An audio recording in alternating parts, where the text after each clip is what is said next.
He thought he could grab the old woman right on the street, but he didn't know who she was. A minute later, his world was turned upside down. Subscribe and write in the comments where you're watching from. The sun rose early over Ryan, Oklahoma, spilling gold across the fields and rooftops like warm honey. It was the kind of morning that promised stillness, where even the cicadas held their breath for a few lingering minutes before beginning their shrill chorus.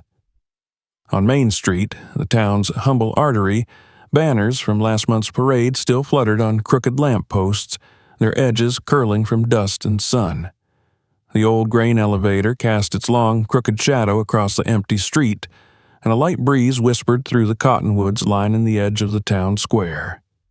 Wilma Scarberry stood on the worn front porch of her house, the same white-clappered cottage her late husband had built with his own hands more than half a century ago. A hanging basket of petunias swayed near her shoulder, and she adjusted the wide-brimmed straw hat on her head before stepping down the steps, careful to avoid the crack in the third board. She knew this house like she knew the contours of her own aging hands, every squeak in the floorboards, every uneven spot in the flagstone path, each one a memory tethered to her long life in Ryan. She wore a modest, pale lavender dress with a thin belt at the waist and comfortable shoes. Nothing fancy. Her hair, silver and thick, was pulled back into a soft knot at the nape of her neck, and her delicate frame carried itself with a quiet dignity. In her left hand, she held a canvas shopping bag folded neatly. In her right, she grasped the handle of a small cart with wheels, one that squeaked faintly whenever she turned. She didn't mind the noise. It reminded her she was still moving, still independent.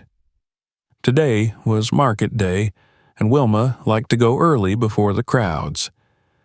The farmers set up their stalls just after dawn, local tomatoes still warm from the greenhouse, fresh eggs in reused cartons, jars of honey with hand-painted labels, and peaches so ripe they stained your fingers.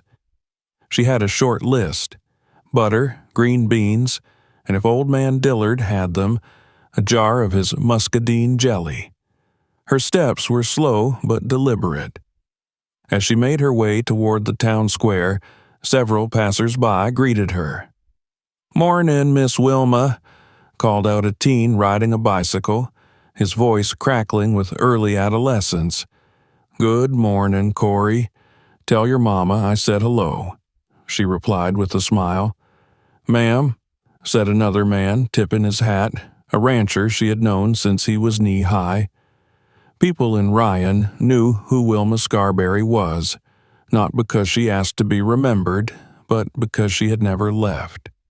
She had taught 3 generations of children at the elementary school, chaired the church committee, organized food drives, sat with widows after funerals, and stood on the sidelines of more high school football games than she could count.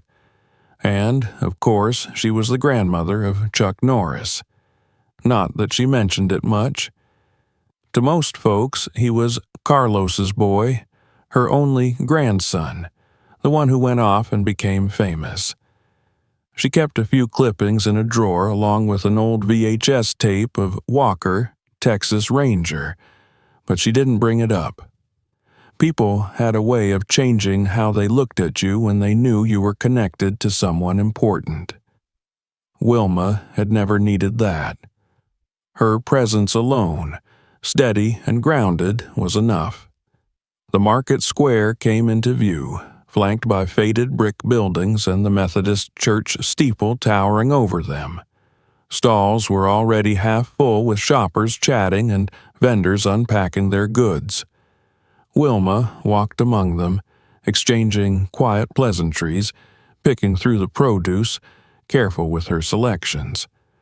She paused to admire a basket of okra and was just about to ask the price when a commotion broke the gentle rhythm of the morning.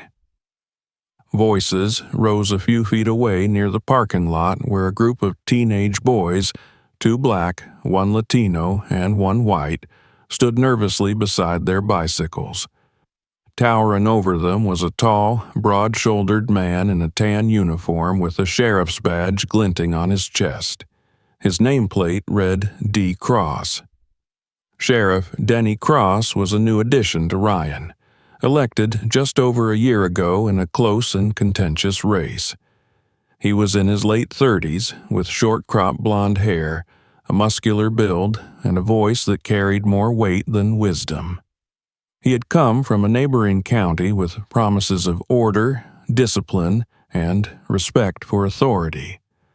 What he lacked in temperament, he made up for in ambition, and he didn't take kindly to public contradiction. The boys stood stiffly as he berated them. Something about loitering, about suspicious behavior. Wilma watched closely. They weren't causing a disturbance. They weren't shouting or damaging property. They were laughing minutes before, tossing a small football between them, one of them trying to impress a girl nearby. But Sheriff Cross didn't like what he saw.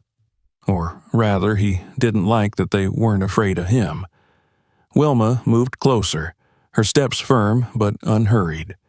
Her presence wasn't loud, but it carried. People turned slightly as she approached, sensing her intent. "Excuse me, Sheriff," she said calmly.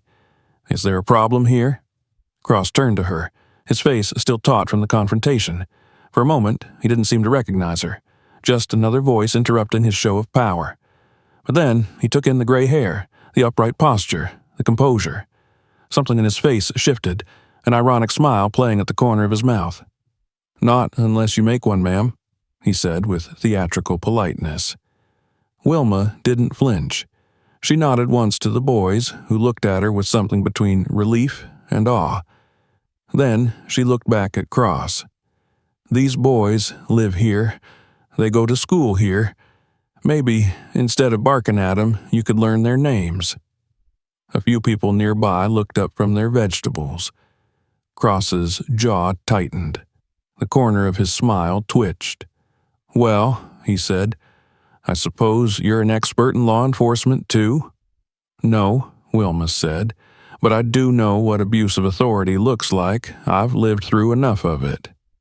His smile disappeared. "I suggest you keep walking," he said. She didn't answer, just turned and resumed her path through the stalls. The cart wheels squeaked behind her, their rhythm steady. Behind her, the sheriff stared at her back for a long moment, his hand resting heavily on his belt.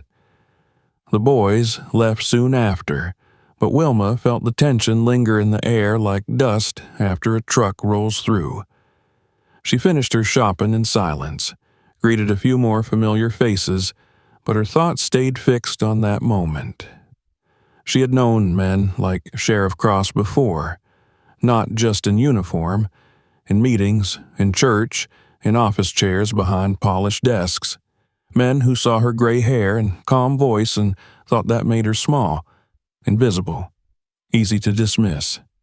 But not today. The sun was higher now, heating the sidewalk under her feet as she began the walk back home. The market noise faded behind her. Along the way, she paused beneath the magnolia trees, their thick petals dropping slowly onto the pavement. Her cart bumped over a crack in the sidewalk, and she stopped to steady it. Somewhere ahead, she knew, the house waited. The same one with the chime on the porch and the soft creak in the floor near the front window. Maybe she'd make herself some sweet tea. Maybe she'd sit out for a while and read the paper. Maybe Chuck would arrive early, like he sometimes did, with that quiet grin that reminded her more of his grandfather than his movies. But first, she had to walk the last 3 blocks. Past the library, past the alley, and past a sheriff with something to prove. She didn't look back. She didn't need to. The air behind her had already begun to shift. Something dark was growing in its place, not loud, not immediate, but steady like a storm crawling across an open field. She clutched the cart handle tighter and walked on, not because she wasn't afraid, but because she knew the danger never came when you expected it. It came when you were dignified, when you stood tall, when you reminded someone that they couldn't control the whole world. And that was often when they tried the hardest. What Wilma Scarberry couldn't yet know was that the next few minutes would turn into something far more than an insult in a marketplace. It would become a reckoning. And this time, she wouldn't be alone. The wind had picked up slightly as Wilma left the last edge of the market behind her. The crowd had thinned. There was a heaviness in the air now, not from heat, but from something more subtle, more pressing. The weight of being watched, perhaps. She didn't glance over her shoulder, but she knew. Years had taught her to feel when eyes followed, when danger pressed close without yet speaking. She crossed the street near the library, its red brick facade quiet and still at this hour, and turned down the narrow side lane that led toward her home. This wasn't the first time she'd taken this shortcut. It was a simple, slightly uneven stretch of pavement that ran between the back of the library and the old post office. It shaved off a good 5 minutes from her usual walk, and on most days it was unremarkable. Today, though, each step felt denser, as if the very sidewalk resisted her weight. Magnolia petals from the trees along the street clung to the hem of her dress as she moved forward. The squeak of her cart, once comforting, now sounded too loud in the hush of the alley. She slowed, suddenly aware of the silence pressing in. The only sound she could hear beyond her wheels was her own breathing, and the faint echo of a second pair of footsteps not far behind. She didn't stop. She didn't speed up either. The rhythm of her walk remained steady, deliberate, controlled. She knew better than to show fear. It had never protected anyone like her. She'd survived a husband's war years, a segregated school system, hospital waiting rooms where people spoke over her like she wasn't there, and 1,000 small indignities that tried to shrink her presence. She had learned not to flinch. The footsteps grew closer. 1 or 2 long strides more, and she felt the presence of another body invade her space. "Ma'am," came the voice behind her, low, clipped, and unmistakably familiar. She stopped. The sound of the cart's wheels ceased with a final whine, and she turned slowly. Sheriff Denny Cross stood less than 5 feet from her. His tan uniform looked somehow tighter than it had that morning. The top buttons undone, the badge catching the sun. His jaw was clenched, eyes squinting slightly as if trying to decide how serious to make this moment. One hand rested loosely on his belt near the flashlight holster. The other hung by his side, fingers twitching. "You got a minute?" he asked, though it wasn't a question. Wilma gave him a calm, neutral look. "I'm walking home," she replied, her voice even. "You went out of your way to embarrass me today," he said. "Made a scene." "I didn't raise my voice. I offered perspective." "You undermined an officer in front of the public," he said, stepping forward. Wilma held her ground. "I spoke up." He smiled then, tight, humorless. "Funny how people think that makes them brave." "What do you want, Sheriff?" His eyes narrowed. "You live around here?" "You know I do." "Mind proving it?" The moment hung there, heavy with implication. She had no legal obligation to show him anything, but that didn't mean he would walk away. She could see it now, the lines in his face, the burn behind his eyes. This wasn't about protocol. It wasn't even about ego. This was something deeper. A man who had grown used to silence and submission and was now itching to reclaim control. "I've lived on Hawthorne for over 50 years, she said plainly. "I'm going home." She moved to step around him. He didn't let her. His arm shot out, not fast, not violent at first, but firm. His fingers closed around her upper arm and his grip tightened like a screw. She staggered slightly, her cart tipping to one side, its contents rattling. "Don't walk away from me," he said.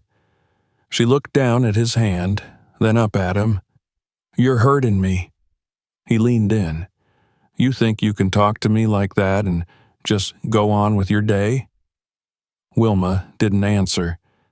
She tried to pull her arm back, gently at first, but his grip only grew stronger. The change in his expression was almost imperceptible, a shift from aggression to something more dangerous, more unstable. And in one swift, deliberate motion, he yanked her closer and shoved her backward. The brick wall behind her absorbed the impact, but her shoulder scraped hard against the mortar. Her hat tumbled to the ground. One of her shoes slipped half off.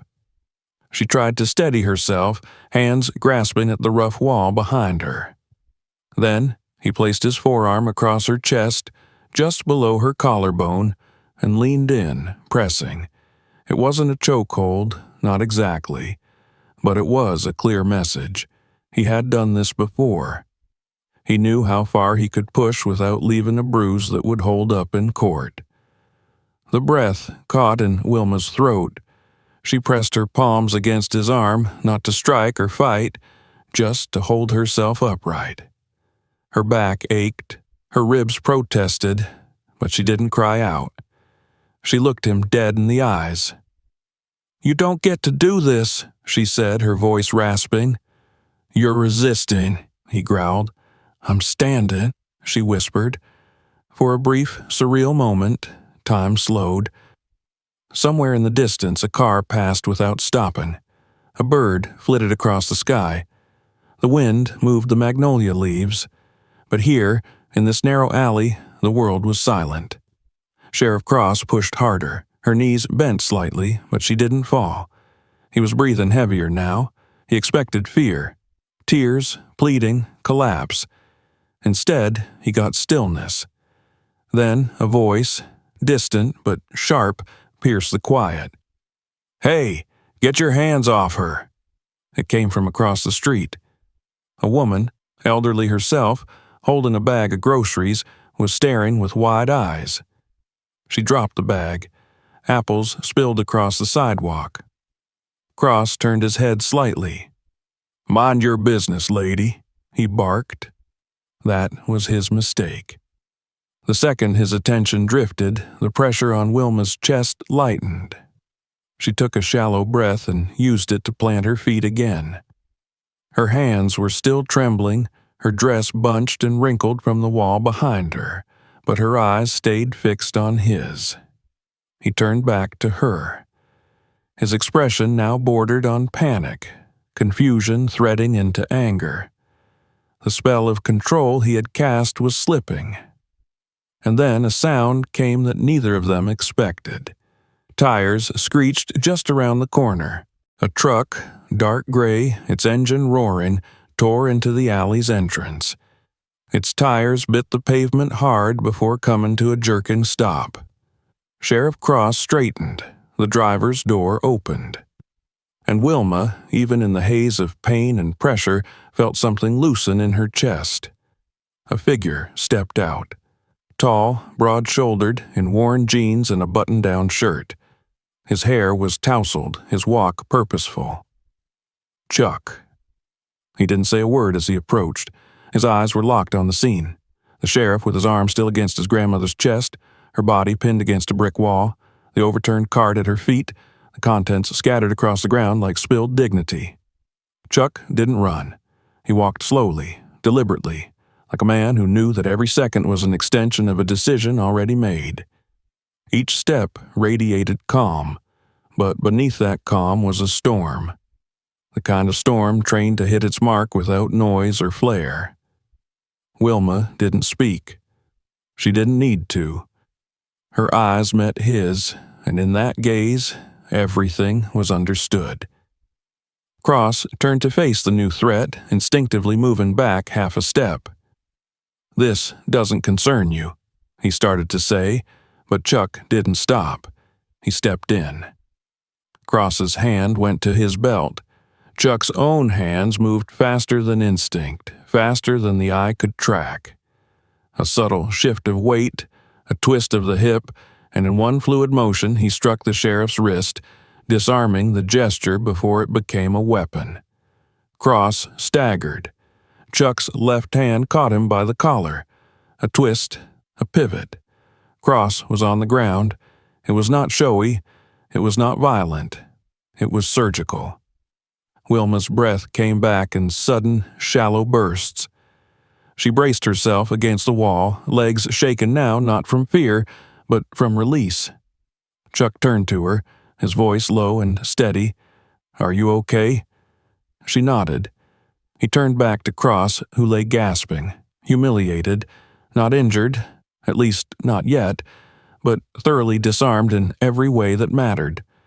Chuck said nothing more, but he didn't need to, because now people were watching, and there would be no walking away from what had just happened. For a long moment, the alley hung in a charged silence that seemed to stretch beyond the boundaries of time. Sheriff Cross lay on the asphalt, struggling to orient himself, the authority he once wore like a badge of invincibility shattered at his feet. Chuck stood above him, feet planted firmly, arms lowered but alert, not aggressive, just ready. The way he always was when he didn't need to prove anything. His body said what words never could. And Wilma, bruised but upright, remained pressed against the brick wall, one hand trembling slightly near her chest, the other still clinging to the last sliver of composure not taken from her by violence. Chuck turned to her once more, stepping carefully over the fallen cart. He offered his hand, not in pity, but in respect, and she took it. Their palms met with a shared understanding, not just of blood, but of something deeper. History, dignity, and the inheritance of endurance.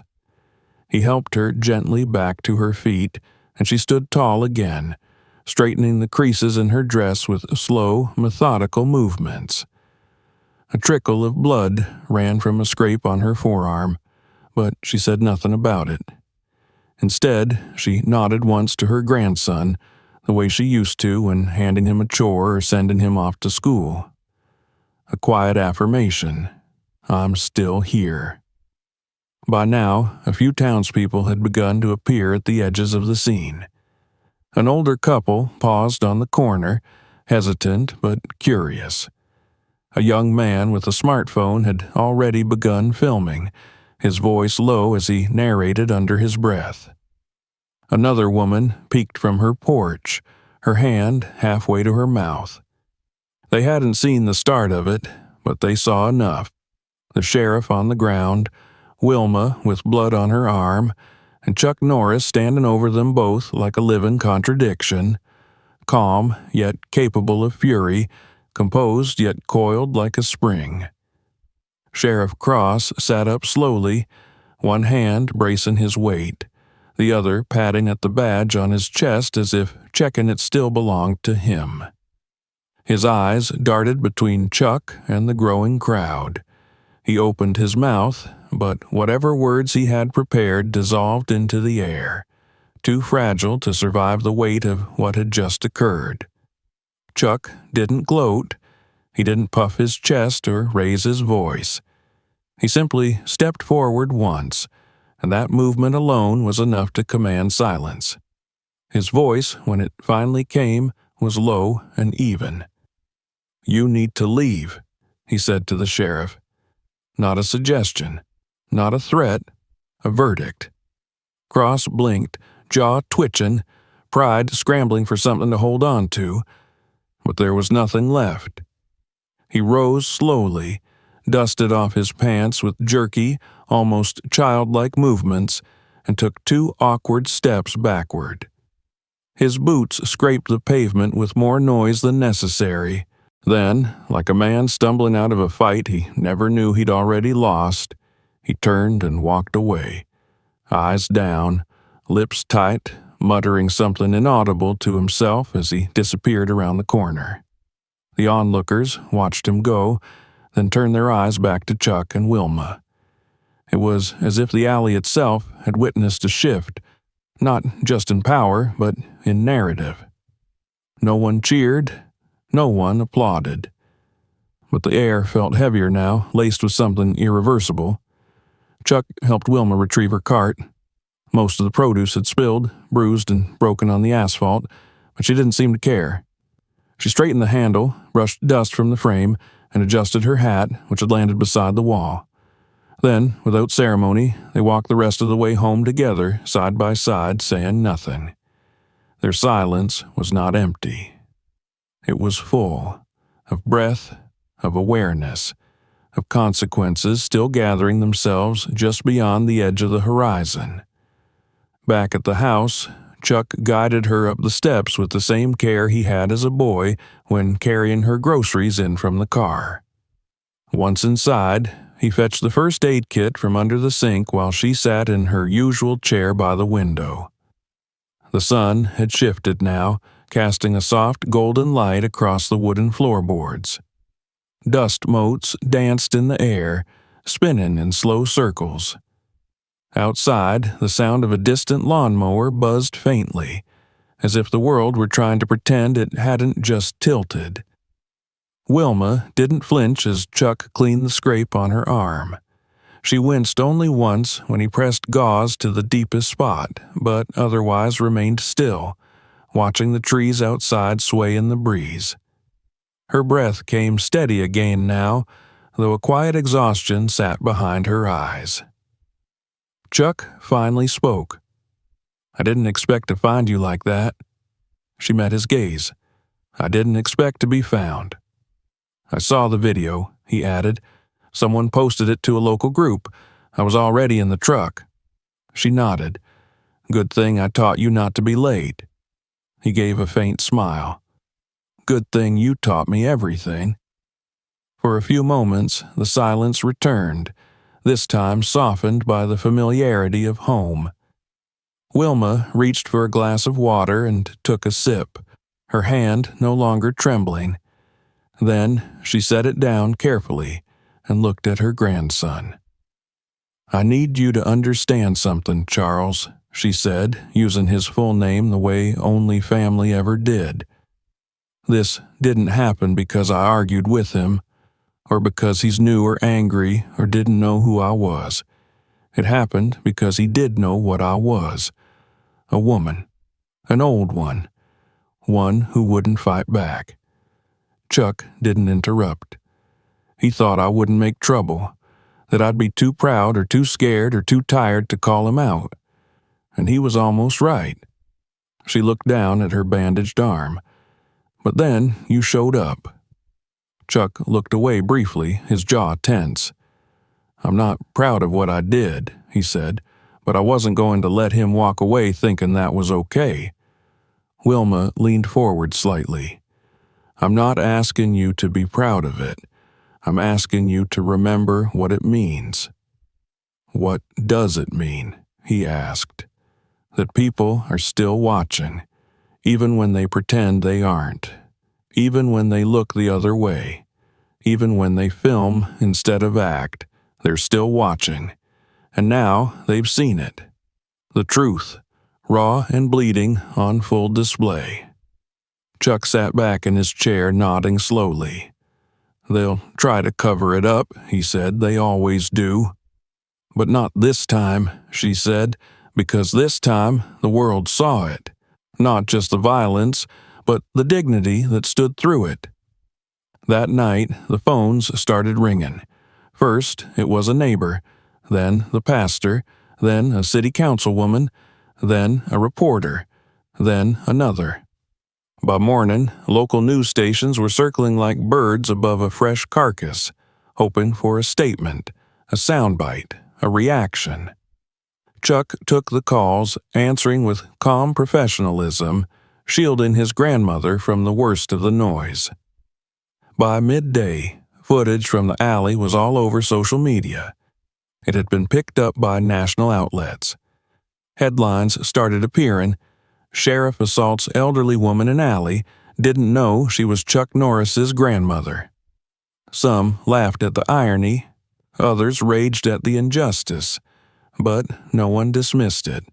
Not anymore. The sheriff's office released a brief statement. We are reviewing the incident and will follow all appropriate procedures. But the tide had already shifted. Complaints from other residents began surfacing.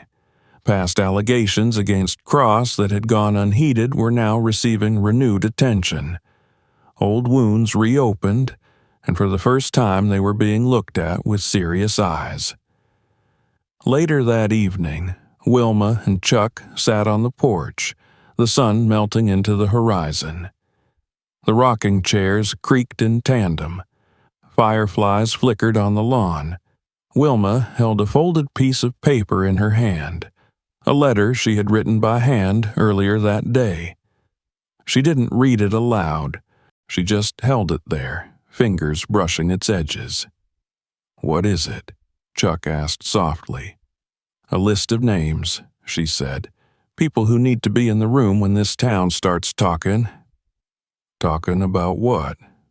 "Change." He nodded slowly. "I'll be here as long as you need me." She turned toward him with that same quiet smile she'd worn his whole life, the one that could calm him, shame him, and strengthen him all at once. "I don't need you to protect me anymore," she said. "I need you to help me speak louder."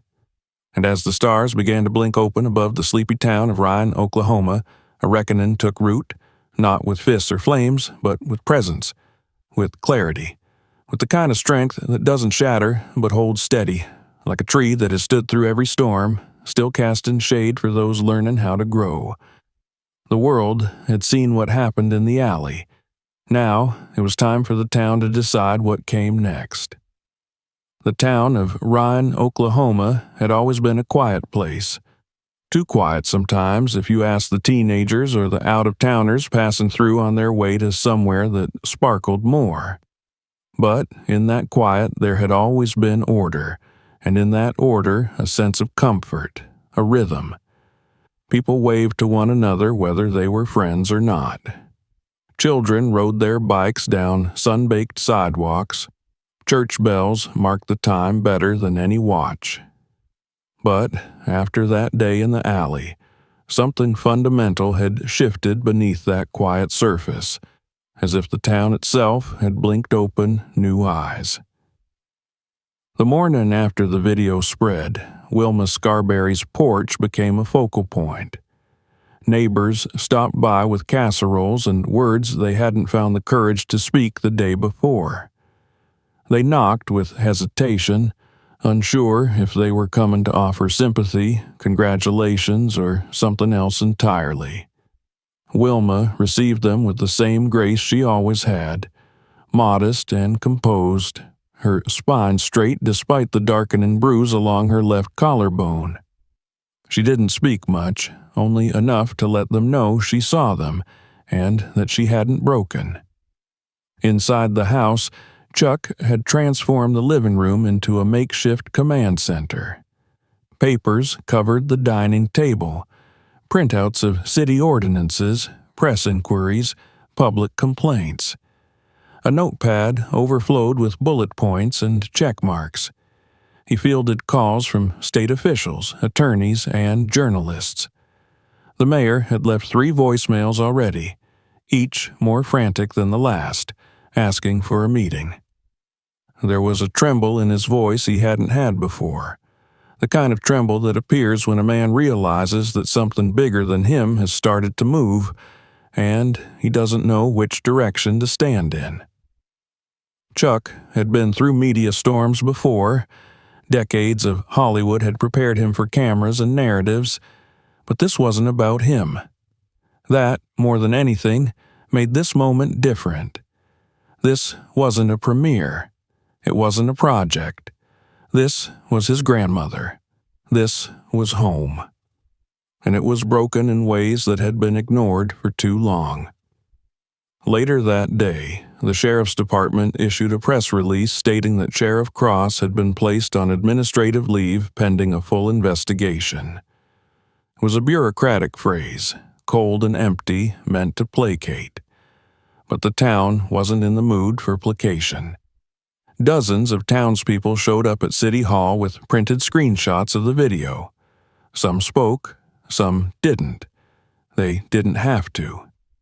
Their presence alone sent a message. This wasn't going away quietly. At the same time, more stories began to surface. Whispers turned to voices, and voices to testimonies. A single mother recalled being followed by Cross for 3 blocks with no explanation. A teenager described being pulled over twice in the same week while walking, not driving.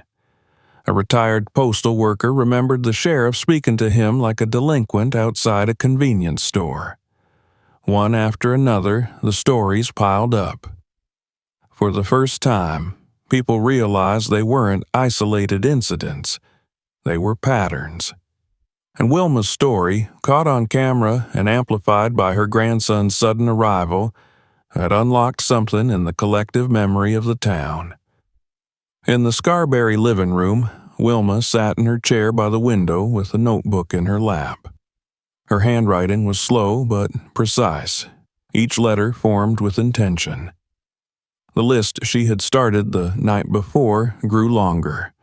Pastors, teachers, retired judges, community volunteers, parents, teenagers, store owners, former students. She was building a room, not a courtroom, not a protest, but a room where truth could finally speak without being ignored. Chuck watched her from the couch, a laptop open in front of him. He was coordinating with a civil rights organization based in Oklahoma City, arranging for legal support should it become necessary. But even as he typed, his eyes kept drifting to his grandmother, to the way she seemed unshaken in the face of the growing storm, like a lighthouse refusing to dim. In the following days, news vans began to appear at the edge of town, their long antennae poking at the sky like mechanical weeds. National outlets picked up the story. Reporters set up across from the alley, trying to frame the brick wall in the background of their segments. Some used Wilma's name with reverence. Others used it with sensationalism. A few called her Chuck Norris's grandmother, as if that was all that mattered. But those who knew her, and even many who didn't, understood quickly that this wasn't just about celebrity. This was about dignity. By the end of the week, the mayor held a public town meeting at the high school auditorium. It was the largest gathering the town had seen in years. Folding chairs filled the gymnasium.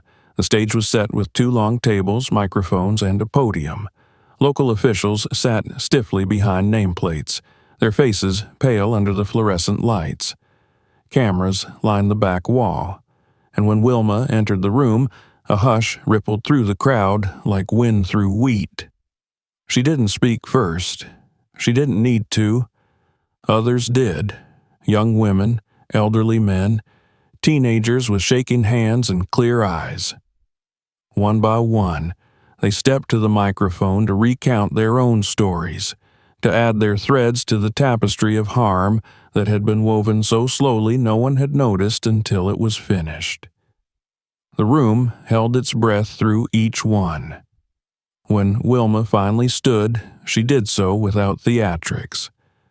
Her steps were measured, her face composed. She wore a navy dress, her brooch shaped like a dove pinned neatly at the collar. She placed a hand lightly on the podium and looked out across the sea of faces, some familiar, some not. "I've lived in Ryan all my life," she began, her voice calm and strong. "I've walked its sidewalks, taught its children, mourned with its families, and prayed in its churches. And in all that time, I've seen a lot of change. But what I saw last week wasn't change. It was a reminder of how much hasn't." She paused, letting the silence settle. "I wasn't attacked because I raised my voice.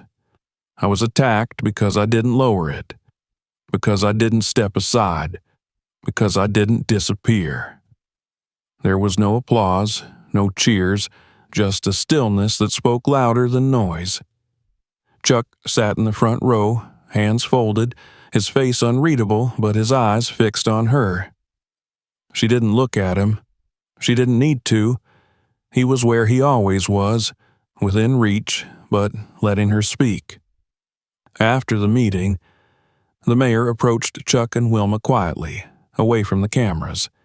He offered a formal apology, but Wilma didn't accept it. Not out of spite, but because it wasn't enough. "This doesn't end with words," she told him. "It ends with structure, with action." True to that, the very next morning, Chuck submitted a proposal to the city council calling for the creation of a civilian oversight board, one that would review police conduct, investigate complaints, and ensure transparency. Wilma's name was listed first on the nomination list. By the end of the day, the petition had over 600 signatures. In a town of under 2,000, that was a roar. A few officers in the sheriff's department resigned, citing stress or unfair treatment by the media. Others stayed and for the first time attended a community listening session hosted in the same church where Wilma had once taught Sunday school. The conversations were difficult. Emotions ran high, but they were real. And in that honesty, something fragile but vital began to take root. Chuck held the first self-defense workshop at the local community center the following week. He didn't advertise it with his name. He didn't charge a fee. He just showed up, brought some mats, and opened the door. Wilma sat in the back with a clipboard, registering names and handing out waivers. Teenagers came. Mothers came. Even a few older men came, their joints stiff but their spirits determined. Wilma watched it all, quietly proud. She hadn't asked to become a symbol. She didn't want a statue or a holiday or a headline. What she wanted, what she demanded, was something simple. Safety with dignity, justice with humility, and a town that remembered its soul. As the sun dipped low over the prairie that evening, painting the sky with streaks of gold and rose, Wilma walked alone to the alley where everything had begun. She didn't stop when she reached the wall. She didn't flinch when she saw the faint mark where her shoulder had struck brick. Instead, she placed her hand gently against the stone, let it rest there for a moment, and whispered something only the wind heard. Then she turned and walked home. The town had woken up, and this time it intended to stay awake. The morning after Wilma Scarberry placed her hand on the brick wall where it had all started, the sun rose quietly, as if aware that it was rising over new ground. The wind was cool, whispering through the magnolia trees, and for a moment the town of Ryan held its breath again, not in fear, not in denial, but in anticipation. Something had shifted. Not like an earthquake that cracks the earth in one brutal moment, but like a slow, deliberate turning of the tide. The people were no longer simply residents. They had become witnesses, and with witnessing came responsibility. Inside the Scarberry home, the mood was sober but focused. Wilma sat at the kitchen table in a pressed gray blouse, her reading glasses perched low on her nose, a notepad open before her. She sipped from her tea slowly, occasionally making small notes with a black ballpoint pen. Across from her, Chuck had just ended a call with a city official, his face lined with a calm determination that had only grown sharper over the last week. "They've agreed to a public hearing," he said finally. "The council's going to vote on the oversight board next Tuesday. They're expecting a full room." Wilma nodded, not in surprise, but in understanding. "Good. Then it's time to make sure it's not just a performance." "It won't be. Not with you there." "I don't need to be the face of it," she said, folding her hands gently. but I do need to make sure the doors don't close when the cameras stop rolling." Word had already spread. Flyers posted at the library, the post office, the gas station. Announcements made after church services. Radio hosts talking between country songs. Tuesday would be the moment the town could either step forward or slide back into the quiet comfort of forgetting. That evening, Wilma visited the community center again. She was there not to speak, but to listen. Parents voiced concerns about policing and school zones. A black farmer from the outskirts of town described how he'd been pulled over twice in 1 month on the same road he'd used for years. A teenage girl in a hoodie stood with her arms crossed and told the room how she didn't call the police when her bike was stolen because they don't show up for people like me. Each story added a new thread to the tapestry Wilma had been stitching since the alley. Chuck, as always, stood quietly in the back, watching. Not looming, not performing, just present. His presence reminded people that accountability could come with grace. That strength didn't need to shout. That justice could wear worn boots and carry a clipboard. 2 days before the vote, something unexpected arrived at Wilma's front porch. A bouquet of lilies wrapped in brown paper, tied with a blue ribbon. No card, just the flowers. She stood there for a long time, staring at them.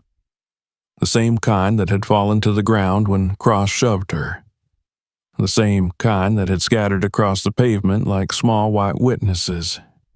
She didn't bring them inside. Instead, she placed them in a glass jar and left them on the porch. Not as a trophy, but as a reminder. Tuesday came with an overcast sky and the threat of rain. Still, the town gathered. The council chamber overflowed with bodies, standing in the back, sitting on windowsills, leaning against walls. The news crews were there, but they didn't lead the moment. The people did. Local clergy sat in one corner, young mothers in another. A group of high school students had made signs, simple ones. "We see you, protect the people," and one that read simply, "Wilma." The mayor opened the meeting with a strained voice, reading from a typed statement about transparency, public trust, and the importance of listening. But when he invited Wilma to the podium, the room shifted again. Shoulders straightened, heads lifted, eyes sharpened. She stepped forward slowly, with no notes this time, no paper in her hands. Just her. The same woman who had once taught spelling and arithmetic in a one-room classroom. The same woman who had refused to fall in an alley when pressed against stone. The same woman who, for nearly 8 decades, had carried herself as if dignity were a garment no one could tear. "I'm not here because of what happened to me," she began. "I'm here because of what that moment revealed. About power, about silence, about the spaces we walk through thinking we're safe until someone reminds us we're not." She paused, letting the words breathe. The oversight board isn't a punishment. It's a promise. That this town sees its people. That this town listens. That this town doesn't wait until it's someone famous, or someone beloved, or someone lucky enough to be caught on video. She looked towards the council, each member sitting with lips pressed tight, some blinking more often than necessary, others nodding faintly.